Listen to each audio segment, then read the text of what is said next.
Tell me about the making of it. So, was it difficult? I mean, committing the greatest fraud, I don't know what you want to call it. I'm not saying it's a... Okay. Think a lot about that at the time. I know, so I'm not making a moral judgment, but making this huge, ambitious, technical faux landing, was it harder than 2001? Was it very difficult? I mean, what was the experience like? Artistically, practically, emotionally, what was it like for you? Nothing was harder than 2001. So 2001 was harder than faking the moon landing? It actually was. Because you learned things on 2001 and... Yes. I mean, 2001 was very ambitious. And that's not to say that faking the moon landing was not ambitious. But, yeah, I learned things making 2001, which is why I got this gig in the first place, right? Right. Right, that makes sense. So what was the experience? But it was easy for me because, well, first of all, I didn't think a whole lot about the morality of it, as I said. If I had, I might have been more hesitant, more stifled in my work, but I didn't. And I could see that Neil was, actually. He was bothered by it. More than Buzz Aldrin or anyone else involved? Yes. Yeah. Okay. Yes. About because in what? a way, everything was going to center around him. He was the one who was supposed to come down off the ladder and announce the step for mankind and what have you. He sensed that this was going to be a life-changing experience for him, and I mean on a major scale. Actually, he was rather tortured by it the rest of his life. Really? I mean, is that why you didn't give interviews? Yes, and in fact, that actually began to affect my own perception of it, watching what happened to him. Okay, in what way? Just seeing the deterioration of him? And I mean, was he depressed or? He was depressed. He was drinking heavily, bitter, scared, just phobic, avoiding people. And that guy Bart Sibrel or something tried to get him to swear in a Bible. I mean, when I say he affected me, that's why there was so much time in between films for me. Between Full Metal Jacket and between The Shining and Full Metal Jacket was about 6 years. Between Full Metal Jacket and Eyes Wide Shut is 13 years. Yeah. And a lot of that time was spent just emotionally processing? Yes. It became very conflicting for me. I was proud of my work, but at the same time, and this was a lot because of Neil's influence. Not consciously. He didn't do this to me consciously. But I spent a lot of time with him, and each time I did, I became more and more bothered, troubled by my own participation in this. Okay. Well, what would he say? I mean, did he explain the source of his depression? He was on the verge of tears. He did not cry. I won't say he cried, but he was on the verge of tears so many times because of what he did. I mean, what he participated in. It's almost as if he thought up the idea, you know? Right. He felt that guilt. He was almost used, really. Okay. But he's the one who felt the guilt. I'm sure NASA did not feel that much guilt. And, I mean, why did he go up, I wonder? I wonder why. Because they promised him a seat in 3 years when they figured it out. They kept lying about it being possible. So why do you think he did it? Why did Armstrong do it in the first place? He thought, they kept saying, we'll be ready in 3 years and you'll go then. Just lie now and we'll go in 3 years. The funding will keep going and we'll figure this out and you'll go. Oh, actually go. Right, okay, yeah. And but they were lying, you know, yeah. and they figured it out. And he got really, so cynical. Got it? Okay. So why did Armstrong go? I mean, he was such a moral, principled man. Why would he go on a fake moon mission? I don't believe that. Well, they strung him along because they led him to believe, oh, don't worry, we're going to have the money in a few years, and we'll actually go, and then you will go. They'll have. You mean they'll have the technology in a few years? Yes. Okay. They will have enough. They will be able to actually perform the miracle of going to the moon. And yes, he would be in the saddle. So in other words, okay, let's make this clear. Kennedy set a deadline, psychological deadline of the 60s. They knew they couldn't beat it. Right. But they knew it would be they great PR if they did. Right, and if they did, you're saying they sincerely thought that they would really get there within a few years. I believe, yes, they did think so. Because that's what they, well, I mean, that's... Although some didn't. There was a difference of opinion. There were some that just believed honestly that we will never be able to get there. There's just no chance. That Werner and I used to like have coffee in the mornings, and he was like, there's no fucking way. Like, even Werner von Braun. All right. So keep going with that. Some people didn't believe that you could go even? Well, Werner von Braun, of course, didn't. The director didn't think so. The man was just too brilliant. He knew that we couldn't do it. Yeah. So, okay. I'm talking about a guy working on two lost causes, Nazism and the quest for the moon.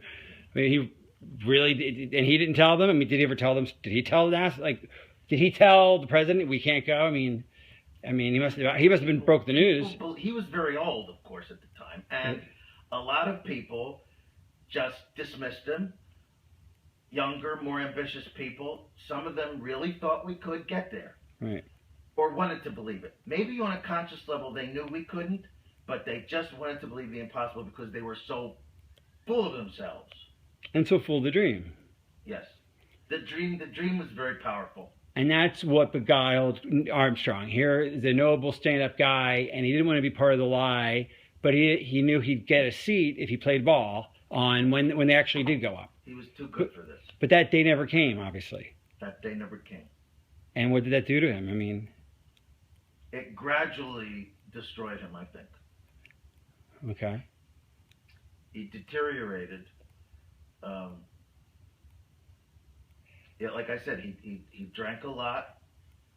He was full of self-recrimination, and so was I. Well, mainly from his influence. It's like I caught it from him.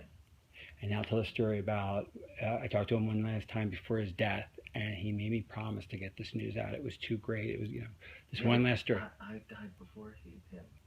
Okay, one last conversation right? The last conversation you had was about 3 months ago. Right. And he said that, that he record, like, he's going to write a letter and put it in a drawer, and maybe his wife someday will give it out, but he's like, all right, Stanley, you're a media guy. You got to tell the truth one day. Right before, but he urged me to tell the truth. He knew he couldn't because of reasons because he was a government employee his whole life and he had a government pension, and here I am a millionaire. Like, you can afford to, Stanley. Tell the truth. I still get a government pension. You know what I'm saying? And that's been eating on you to do this, and that's why you're not doing it now. You're doing it 15 years from now. Or whenever. Like, in other words, you're telling this, that's why you're not announcing on CNN. It's because you're going to honor his wish. But you're not ready for it now to come out. But you're doing this for Neil. Why am I putting it off? Because I think I'll be Because you don't want your family, you want to be dead. Right. And you want your family to have 15 years on it. Your wife will probably be dead and your kid will be grown. Right. You want distance from your legacy, from this truth. That's it. Okay. Right. So what happened, so what really motivated contacting me as a filmmaker was I talked to Neil, and I really felt guilty, and that's why I arranged for you to interview me, because I wanted to blah, blah, blah, blah. Let's talk about the motive. So Neil really got to you. I mean, it sounds like he's the impetus of this entire confession in a way. I mean, it's like a theme. Like, so he really made you become circumspect about this. He even virtually begged me to reveal all this. He couldn't do it himself. He has a pension to worry about. I had basically nothing to lose. I'm, an established filmmaker, not involved with the government in any way except for this one job. And I made my millions. I'm really basically set for life. I'm almost 70. But you still must fear one thing they can do to you, which is, I mean, I don't know. Do you ever? I mean, do you ever worry about them killing you because of the secret? I mean, you have become a bit of a recluse. I don't know. With the Garbo, Howard Hughes, J.D. Salinger, and me. Right. And to some degree, Neil. But did any of them think that the government was out to get them? And I'm not saying you think that, do you? I mean, the government obviously said they'll kill you. I mean, obviously the government said it will kill you if you say anything. I mean, that's a standard top secret sort of penalty. It's understood, even if it's not said. Right. But they did say it to you, I presume. They did. I mean, the Yes, government, they did. they said basic, so it They was. tried to be cute about it, but yeah, it was said in no uncertain terms. So why are you, so can't this get you killed? Well, that's why I'm delaying it. Okay, the 15 years This thing. is not going to be seen Okay, until for another 15 years after you're 15 dead. years. Well, no, that's if you die tomorrow. You're not going to die tomorrow, clearly. I'm sorry. Okay, try again. Okay, it's okay. This So is- why, you could get killed by doing this. This could kill you. Why are you doing that? That's, Well, this is not going to be seen until oh, because of our 15 years after my So death. now that's why you have to sign the NDA and all these. Okay. That's right. All right. Well, that makes sense now. Okay, I understand Yeah. that now. All right. It should be known, but I want there to be some kind of cushion for my family. 15 years seems like a good number. Okay. All right. After my death, 15 years after my death. But okay, so let's take a step back. You're making this tape out of an effect Neil had on you. I mean, Armstrong sort of influenced Very you. much. Sometimes it just takes a catalyst. I mean, you know, somewhere inside you, you know what's right. Right. I mean, I went for years just thinking I was doing the right thing, just through my art, you know, and then something comes along that you don't even recognize as a temptation because you're so swept away by your own ego.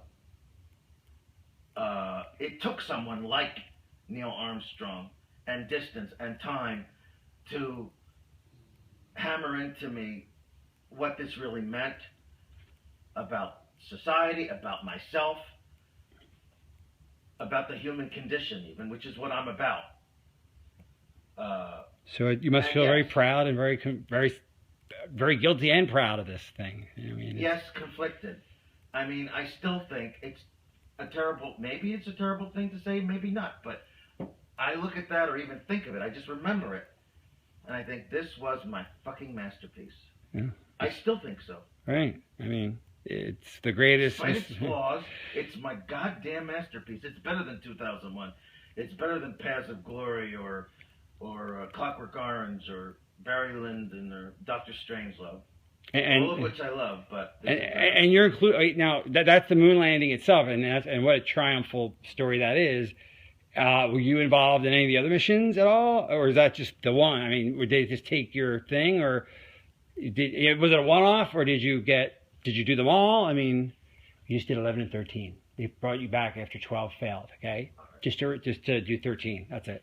And Neil helped you with that. So was it just a one-off? I mean, you just did them. Did you do them all? No, I did 11 and 13 as well. You did 13. Okay. Not 12. Why is 13 a failure then? Why did you? Well, they brought me back. And why? But why did you make After it? 12 failed. 12 failed how? What do you mean?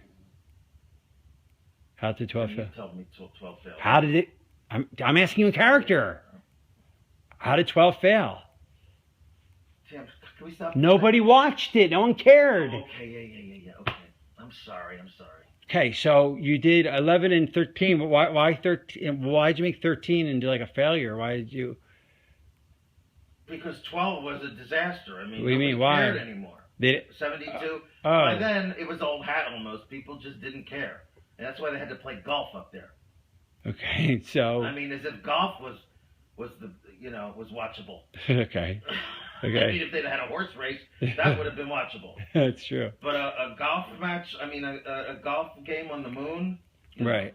Okay, so they weren't getting the ratings. That essentially. wasn't my idea. Okay. I will not take credit for that. Okay, so it was really a ratings issue. They 12 didn't pull the ratings that 11 did, and so why did you come up with 13 storyline? Like, how'd that happen? Like, the